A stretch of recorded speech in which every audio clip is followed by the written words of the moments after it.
Growing up, my dad always said, to be a good cook, you have to first know how to fry an egg, which I think was really just his way to get me to make breakfast. But anyway, I started doing that in 4th grade, and I've fried eggs ever since, and I've changed my technique a few times, but this is the technique that I use, and there's a lot of things within this recipe that teach you things that you need to know throughout the culinary world. So watch this, and hopefully you'll get a good fried egg breakfast without any broken yolks.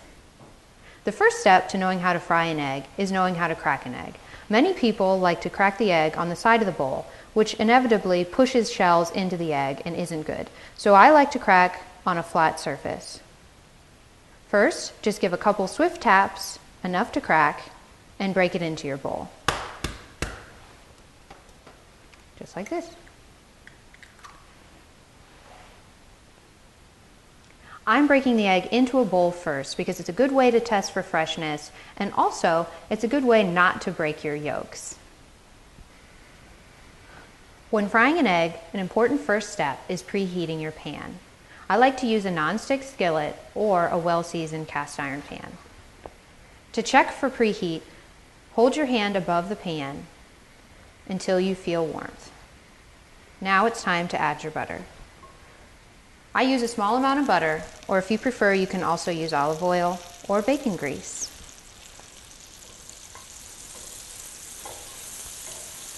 Once your pan is hot, it's time to add your egg. Listen closely. This sizzle is important to prevent sticking.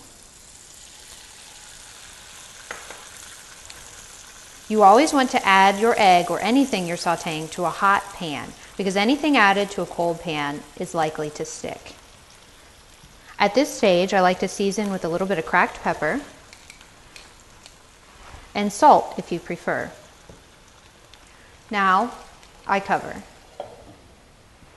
I cover the pan to allow the whites to cook and the egg yolk to firm up slightly. This helps to prevent breaking.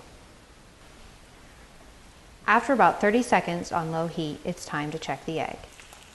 What you're looking for is that the whites have gone from clear to white, and there's a little bit of a white outer edge on your yolk.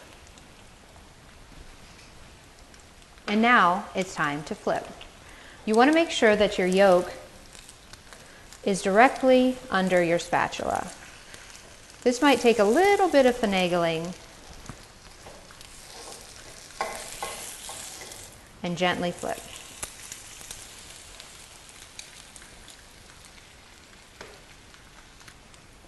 Allow the egg to cook for about 30 seconds. If you prefer a runnier yolk, you can take it off right away, or if you prefer a hard yolk, allow it to cook longer. And now it's time to plate. Simply put your spatula under the yolk and gently lay it over on your plate.